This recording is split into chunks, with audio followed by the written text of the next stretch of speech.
Kristo, nakikita rin ito sa atin. Can you say amen, mga kapatid? Amen. Nakikita ito sa atin. Yung pag-ibig. Gano'n mo iniibig ang Diyos, di ba? Panghuli, gano'n natin iniibig ang ating Panginoon. Ang sabi sa huling talata ng Efeso chapter 5, verse 2, amen, ganito niya ipinakita ang pag-ibig sa bawat isa sa atin. Ang sabi rito, ibinigay dahil sa atin ang kanyang sarili na hain at handog sa Diyos upang maging samyo ng masarap na amoy. Ganito yung pag-ibig na ipinakita ng Diyos. Inihandog niya ang kanyang sarili para sa iyo. Amen? Para sa atin. Hindi niya inisip na kahiya-hiya yung kanyang katatayuan. Biruin mo, ipapako sa krus. Huhubaran. Amen? Tulad nung, di ba? Uhubaran ka, tapos ipapakita sa maraming tao na ikaw ay taong makasalanan. Wala siya kasalanan, mga kapatid. Alam niya na magaganap ang mga bagay na yun sapagat ang Diyos natin ay ang Diyos na nakakaalam ng lahat ng bagay. Pero pinilit niya nga tuksin ang kanyang kabayanihan. Amen? Inalis niya ang kahihiyan para sa iyo at para sa akin. Yun ay isang masarap na samyo, isang masarap na hain at handog, unang-una sa harapan ng Diyos, at ito ay para sa bawat isa sa atin. Tinubos ka na ng ating Panginoong Jesus. So bilang mga tinubos, mga kapatid, sa ating Panginoon, ano ang may gaganti natin sa Diyos? Ano ang pwedeng ihandog natin sa ating Diyos, Ama? Sa ating Panginoong Jesucristo? Pag minsan dumarating sa buhay at sa isipan ng maraming tao, pag pinag-usapan yung paghahandog, sasabihin nila, kunwari lang yan sila, mangangaral lang yan ang salita ng Diyos. Pero maya-maya, manghihingi din yan ng pananalapi. Amen? Pag minsan dumarating sa isip ng maraming tao, pag tinawag yung, pag pinag-usapan yung paghahandog, sasabihin nila, pera-pera lang ang labanan. Amen? So bakit ko nasabi ito? Ganito ako nun. Pag nangangaral si Pastor Jesus sa Santa Cruz nun, galing-galing mangaral. Tapos maya-maya, manghihingi. Amen? Sabi ko, katulad ka rin pala ng nanay ko eh. Amen? So, doon tumututok ang isip ng maraming tao. Pero alam niyo mga kapatid sa ating Panginoon, bagaman mahalaga ang paghahandog natin ng pananalapi sa gawain ng Panginoon sapagkat ito nakakatulong, nakakapagpalago at nakapagbibigay ng katatagan sa isang iglesia. Pero ang paghahandog na tinutukoy ko ngayong hapon, yung buhay mo. Amen? Ang usapin ngayong hapon, yung buhay mo, kaya mo ba itong ihandog sa ating Panginoon? Kaya mo ba itong ipagamit sa Diyos? Tayo bilang bagong mananampalataya, bagong nakakapakinig ng salita ng Diyos, tandaan natin kung mahal talaga natin ang Diyos, kung mahal natin ang ating sarili, kung mahal natin ang ating kapwa, dapat marunong kang maghandog ng iyong buhay sa Panginoon. Can you say amen, mga kapatid? Paano ba natin ihandog ang ating buhay sa Diyos? Simple lamang ito. Ang sabi ng Hebreo chapter 10, verse 25, huwag mo lamang kalimutan ang pagdalo. Yung pagtitipon na tinatawag. Amen? Kasi pag minsan may mga tao, pag linggo, mahalaga pa sa kanya ang basketball. Kaysa sa pagdalo sa gawain ng Diyos. Naalala ko lang kasi yung basketball. Pag nakikita ko si Pastor Joe, marami yung karanasan dyan eh. Amen? Habang ako nagbabasketball, si Pastor Joe pala nasa ilalim ng ring. Hindi ko alam, pinagmamatay niya pala ako. Ikwento sa akin ng asawa ko. Amen? Kinuwento yata ni Pastor Joe sa kanya. Ako yung unang-unang pumukolekta ng pustahan. Amen? Ikaw pare, sige, 50-50 na lang, o 5-5 piso lang. Diba? Natatapos na ito. Okay, 5-5 piso lang, sabi ko. Nawala ko rin ako. Hallelujah. Napakabuti ng ating Panginoon. Kung wala sa atin ang Diyos, diretso yan sa akin. Amen?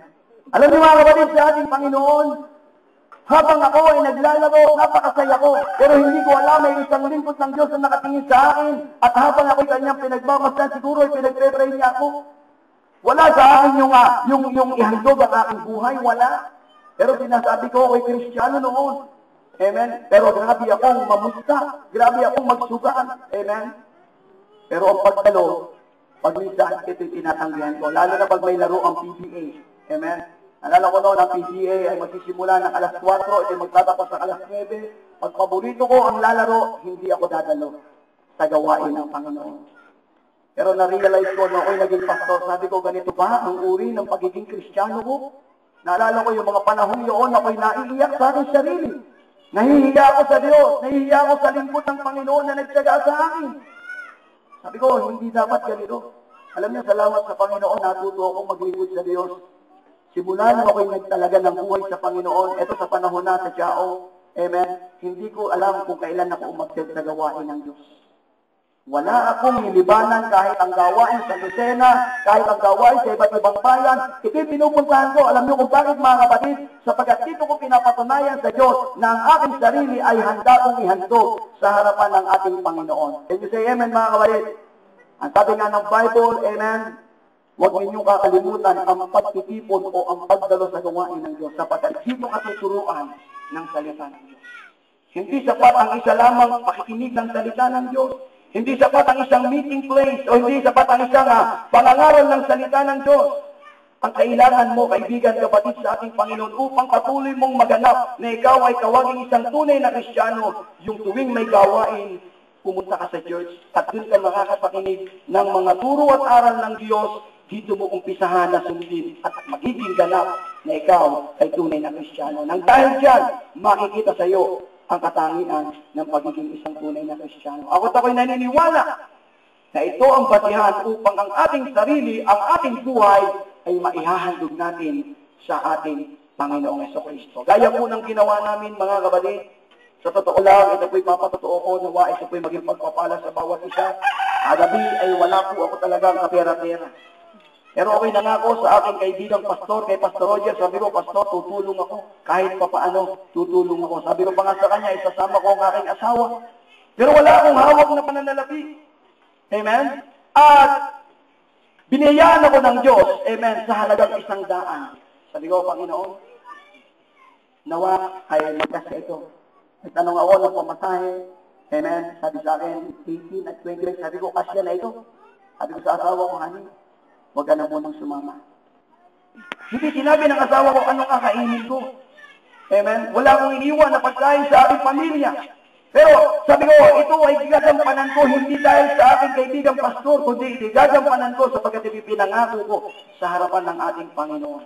Amen? At ako'y narito, mga kapatid, mga kaibigan sa Panginoon, amen, pinapatunayan ko na ang aking buhay, amen, ay iniaalay ko sa ating Panginoon. Ibig sabihin nito, amen, sa mga ganong bagay ako'y naniniwala kung bakit kami nakakapagsakripisyo. May kanya-kanya kaming dahilan kung bakit kami nakapunta rito, amen, pero kung bakit kami nakapunta rito, dahil mahal namin ang Diyos. Can you say amen, mga kapatid? Amen, naiaalay namin ang aming sarili sa harapan ng Diyos. Amen. Kami bilang pastor, wala kaming sweldo, pero nabubuhay kami sa biyaya ng Diyos at sa pamagitan ng pagtitiis at pag-ibig sa Diyos at pag-aalay ng buhay, natatamo ko at natatamo ng bawat isa sa amin ang biyaya ng Panginoon. At ako'y naniniwala kung bakit ganoon, sapagkat nakikita ng Diyos na tama ang ginagawa namin paghahandog sa harapan ng Diyos. Kaya ngayong hapon, mga kapatid, nawa, kung nais niyo pang makita ang mga biyaya ng Panginoon, ako bilang pastor, 8 buwan pa lamang ako na naglilingkod o nagmiministeryo sa bayan ng Padre Garcia, pero marami na ako nakita ang pagpapala ng ating Panginoon. Kung nais niyo po makita ng pagpapala, gawin lamang natin, umibig tayo sa Diyos. Amen? Pangalawa, mga kapatid, tularan natin ang ating Panginoon. At pangatlo, ihandog natin ang ating buhay sa ating Panginoon. Palakpakan po natin ang ating Panginoon. Praise the Lord. Hallelujah. Glorify your holy name, Jesus Christ. Hallelujah. Ngayon pong hapon, bago po tayo magtapos, amen, nais ko pong umawit po muna tayo sa ating Panginoon, amen. Tatawagan ko po ang ating manunugtog, awitan muna natin ng Diyos, amen, sapagkat pinasanayan ko na, amen, na bago tayo magtapos, amen, tayo muna umawit sa ating Panginoon. Tayo po magsitayo, mga kapatid, amen. Awitin natin sa Panginoon, maghari ka, O Diyos, sa aking puso. Pagkatapos ako po'y mananalangin sa ating Panginoon. Damahin natin ang presensya ng Diyos. You are worthy to be praised, Jesus.